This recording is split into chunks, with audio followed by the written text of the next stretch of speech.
Oh, thank you. Good morning, everybody. So, I have to start off with an apology. I have it, as many do, I have this unremitting head cold that I've got all my supplies up here, so we'll see if I can get through this okay.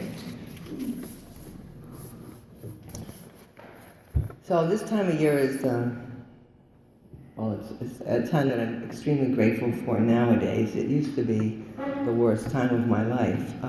My sobriety date is early in January.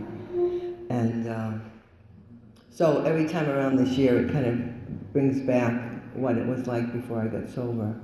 And I say I got, meaning it happened to me, not that I did much to do about it. I didn't really come here because I thought I had a problem or because I was willing to do anything about it.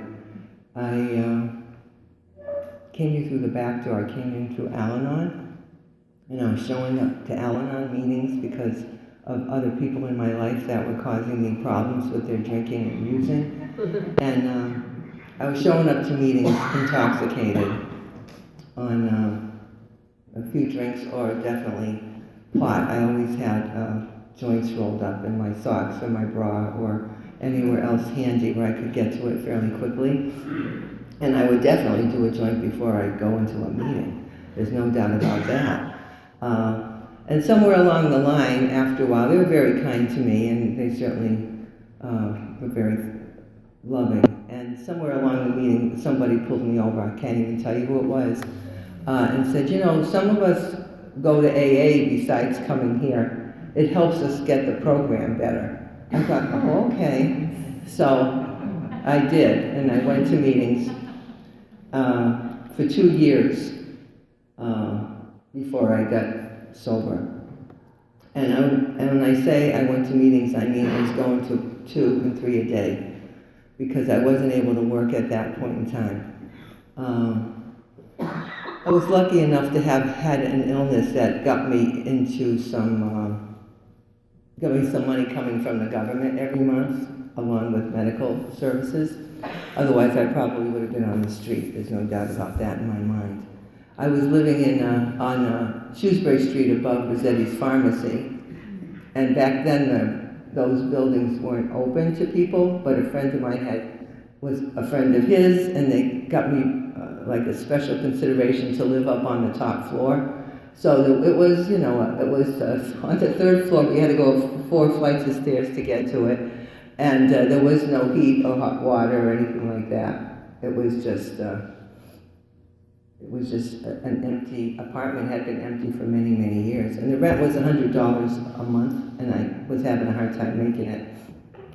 And so usually, I mean, it's hard to know, because when you're doing things on a daily basis, it doesn't sound like you would have a binge on top of that.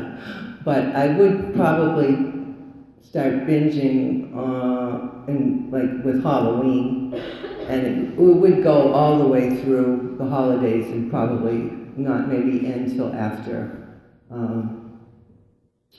what's the holiday in February with the hearts? Valentine's Day. So that would be my binging, and then I would really, really work hard because, of course, 2 things were coming up. One is I wanted to get into a bathing suit in the spring, and 2 is I was getting sick, and I wanted, to get back to just daily use, a small amount. So I would start trying to, get better. And all the time I'm going to meetings. So this time, many years ago now, the binge didn't last till February. It went till after New Year's, and then I got sober on January 6th. So it wasn't good. It was pretty awful. And I had needed 2 years of meetings. One is because it's hard to get through drug use. When you go to meetings, it's hard to hear. It's hard to retain. So I needed to hear a lot about what alcoholism was and what it wasn't. And also,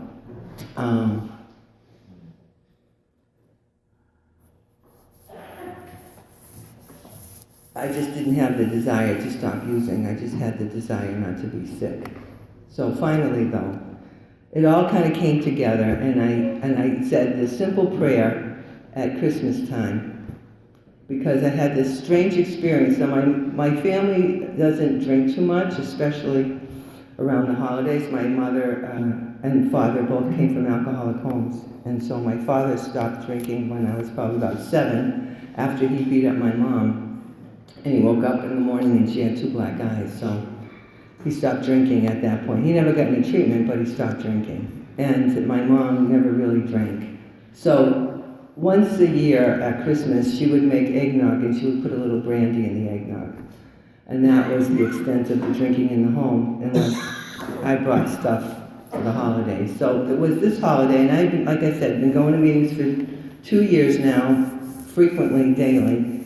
And I was sitting at the kitchen table, and she was down at the far end of the kitchen, starting the eggnog, and she took out the bottle of brandy. And I had prayed, God, please, if I'm an alcoholic, can you let me know that? And if I'm not, can you please stop me from going to AA meetings? And when I saw her take the bottle of brandy out, I felt my body run down the hall and grab it. Physically, I didn't do it, but my spirit wanted. It was like I had this out-of-body experience. It was just like I was sitting in the chair. I was holding on for dear life, and yet part of me was down there trying to get that. And for me, that was my understanding that I am an alcoholic, and so start going to meetings to learn how to stay sober. And so at that, it took me, I still didn't get sober that day, but it took me till, like I said, January to get sober. So I think about all that at this time of the year. And more than any other time in the year, I'm extremely grateful for the fact that I did get sober. People knew me already at meetings because I've been coming, so it didn't have to, I kind of woke up here. Coming to meetings was my detox, and I just increased my meetings, and I just started showing up at step meetings, which I would never go to before. I only went to speaker meetings for those 2 years, because the other meetings were for real alcoholics, and I wasn't sure I was one yet. So I started going to step meetings, and I started doing my best to work the program the way that I could understand it, through the 12 and 12, really. And so I had recovery and sobriety for many years before I got here to the Big Book. And the Big Book was mentioned to me probably 10 years earlier than when I actually did it. And I went with, all my character defects, and like many here, I was very grateful I couldn't speak until I sat down at the meeting and they told me I couldn't speak, and then of course I had a resentment.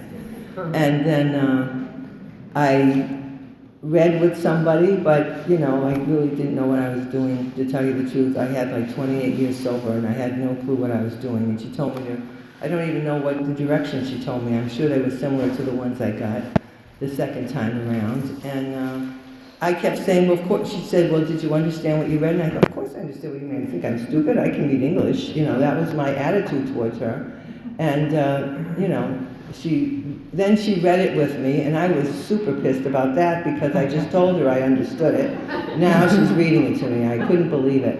I couldn't hear a thing she was saying. We got to writing the list for the resentment, and I had like about 10 people on the list, and she said, well, you must have more than that. And I said, well, of course I don't have more than that. I'm 28 years sober, and I've been working my steps right along. As soon as I don't get resentments, number one, and number two, if there's a problem, I take care of it right away, as far as making amends. And I couldn't understand the difference between a resentment and making amends. I didn't get it. I didn't get a lot. I didn't realize how much I didn't get till I actually did the work. But, I'm an alcoholic, and so when I don't get something, it doesn't mean that I don't think I got it. I think I got it, even though I don't have it. So that's how that goes. So at one point, I kept meeting with her, and she kept saying, pray and write some more, pray and write some more, pray and write some more. So probably by the fourth time, she said, pray and write some more. I looked at her and I said, well, I have one more on this list, and that would be you. And she said, I can't work with you anymore, and she got up and left. And, I tried it with another one, and it didn't go anywhere, and I made the decision that I needed to go to my daughter's basketball games, which happened to be at the same time as the meeting. But I'd go back after the season was over, and I didn't go back for 10 years. But it came a time when I was in recovery, and I just felt like there was something that I wasn't growing. I just wasn't growing. I was doing things which now I know are my character defects, and my relationships weren't bad. They just weren't good. And I would be getting stuck all the time. I was still lying. I was working really hard not to steal. I'd do it once in a while with promises that I wouldn't do it anymore. I wasn't, I'd do my 10th step after maybe we read the 10th step. I'd do it for a week or two to the best of my ability. I never really quite knew what I was doing, and then it would fade away again, and I wouldn't do it until we hit it again next time around on the readings. And I just didn't really know what I was doing, and all of a sudden it came back to me that, I know what happened. The Wednesday night meeting had started, and I saw it on the bulletin board at the 7 a.m. meeting, and I thought, you promised you'd go back, and why don't you check out that meeting? So I went back, so I went to the Wednesday meeting, and that stuck for me. That was a day that I couldn't make an excuse for, and again, I was ready. I was ready to do the work, where before that I wasn't ready to do the work. I didn't think I needed to do the work. I was just, this was just going to be another notch on my belt. Something more I did in AA. I've gone to the conferences, I've been a GR person, I've done this, I've been that. Just, notches on my belt, just to say that I did it. And so I started to do the work as it was laid out with a great Big Book Step Study sponsor that I had to wait for because she wasn't raising her hand for a while. But I was willing to wait because when she spoke, I heard a level of honesty that I hadn't heard and I knew that I didn't have. So I thought, well, if I do what she did, maybe I'll get that. So, I did the work just like everybody else does the work, with the same directions and the same growing pains and the same hemming and hawing and the same poor me's and all that kind of stuff that gets in the way of doing the work. And then that brings me to step 10, which is what comes after doing the work, and it's part of what keeps us on a daily basis doing what it says to do here. It says, we've commenced this way of living as we've cleaned up the past. So as I was doing my 9th step, amends, I was told to read this in step 11 on a daily basis. And so that started getting this into my mind. I can't recite this, but in my mind I can say it to myself. Just so if I don't have my book, I just sit with myself and go over it on a daily basis. That's how I start my day, by reviewing the 10th step prayers and the 11th step prayers along with the 3rd step prayer. And then for the last 6 years, I read this on a daily basis. And then not too long ago, I realized that it's been like 6 years since I did my work. And I thought, well, I don't think I need to read this on a daily basis anymore. I must know it by now. So I stopped reading it on a daily basis. I gave myself permission to stop daily basis. And you know what I've seen? I've seen myself that it's kind of eroded. I did better when this was part of my morning reading every morning. It really set me up for the day. It kept me remembering. It's not that I don't still do my prayers every morning and that. I do. But I just noticed that I just didn't, I don't know, it wasn't as crisp as when I was reading it on a daily basis. So this year's been a difficult year for me. I had a lot of medical illnesses at the beginning of this year, and it kind of threw my whole system off as far as my disciplines and that. and I started having reasons not to go to meetings, and reasons not to make phone calls, and reasons not to read this on a daily basis. And I really believe that if I hadn't done this work, that I would not have survived this last year, between the medical problems and some of the medicine that I had to be on for it, and the fact that, I started isolating and pulling away. I mean, it started out because physically I couldn't get there, but then I could get there physically, and mentally I couldn't get there. So the disease was really active a lot this last year. Not to the point where I picked up anything, for sure. But I could just see that I was just getting, and I crack up because I thought this would never happen to me. I can remember people talking about how they got away from meetings and they got away from their disciplines and they just started, doing old behaviors. The lying comes back a little bit, but it's justified. And some of the old behaviors come back a little bit. And I thought, well, I know better than that. I'm never going to let that happen to me. And because I see what happens, and I've learned that lesson.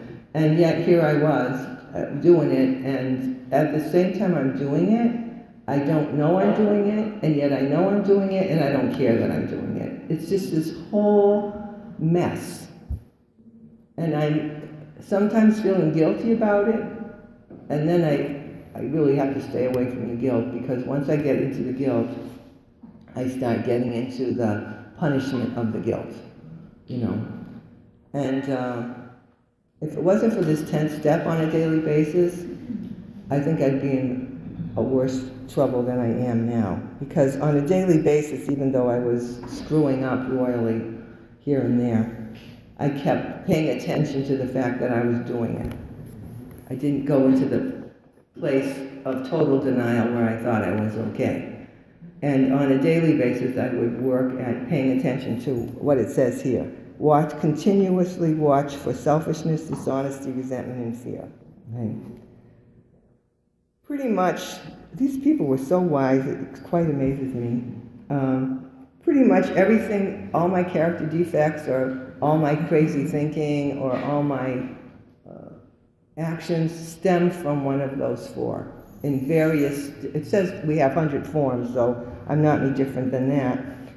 So it looks different, but if I really sit with it, I can pin it, I can bring it right down to one of those four places. Okay? And because, thank you God, I read this every day for 6 years, it's still in my head. So when I get to, oh, that's really selfishness, Maryanne, that's really dishonesty, Maryanne, that's really a resentment, Maryanne. When I get there, I immediately know what to do, because I've done the work and I've learned what to do and I've learned how to manage it. Okay? And now sometimes this year especially, I've had to pray for the willingness to do what I was supposed to do. I do know that it's much easier when I'm doing this on a daily basis, the way it's laid out, because I don't really have to pray for the willingness. I just have it, and I want to feel better. But when my disease is active, I don't want to necessarily feel better. And that's really crazy, but when my disease is active, I'm crazy. So I say I'll do something, and I'll say, Maryanne, that's really not going to be helpful to you, okay? Eating that candy bar instead of going to a meeting is really not going to do a job. And I'll say, yeah, I know, but I don't care. I eat candy bar anyway, all right? So it's like I don't want to be well. I do in my head, the thought of wanting to be well is there, but I don't want to do the work to be well. So it says, what fits for me is that we're not cured. That I'm always going to have this head. I'm always going to have alcoholism. It's cunning, baffling, and powerful. It knows me well. It speaks to me in my own voice, so it sounds like a good idea. And it's always going to be there trying to get me. It's always going to be there trying to get me. It doesn't make any sense, because if it gets me, I'm going to die, and it's going to die with me. So, but you know what I have to remember? Disease is a disease is a disease, and this disease wants to be the best disease it can. So if it's going to kill me in the process of being a good disease, so what? It doesn't care. That's not its plan. it wants to be a disease, so it's going to be a good disease, and it's going to work hard to get me. And so the only chance I have, and because I've tried many, many, many other options before I got sober, is to look for the spiritual solution. Now, maybe there's other ones out there that would work, but I found this one, and this one works, so I don't have to go any further. And I'm grateful I don't have to be searching and failing and getting back up. So isn't it funny today, I didn't know what step we were going to be on, but when I said yesterday, okay, that's it, we're done. We're going to end the year at least by starting back to your disciplines of reading this every day. And so this morning I read this. And I have the good fortune of having to look up words and underline things, so now when I pick up my book, I know all the meanings of these words, and so when I read it, I read the word, but I also read the meaning, so it makes more sense to me. And so I'm going to go back. I'm making this commitment publicly. I don't know if that'll work or not, but I am going to go back to the daily reading, because I know if I go back to that, then I'm already back into my discipline, and I know that my other disciplines will follow through. So I'm going to end with this reading, because I have this at the end of my 10th step, before I go into working with others. It says, a longtime friend of AA, Dr. Harry Tybo, clarified brilliantly the difference between submission and the surrender idea, which is implied in step 1 of the 12 steps. In submission, he says, an individual accepts reality consciously, but not unconsciously. He accepts as a practical fact that he cannot at the moment conquer reality, but lurking in his unconscious is the feeling that there'll come a day. This is no real acceptance. The struggle is still going on. With a temporary yielding, tension continues. But when the ability to accept or surrender functions on the unconscious level, then there is no battle. There is relaxation and freedom from strain and conflict. And that, my friend, is what I wish for everybody for the new year. Thank you.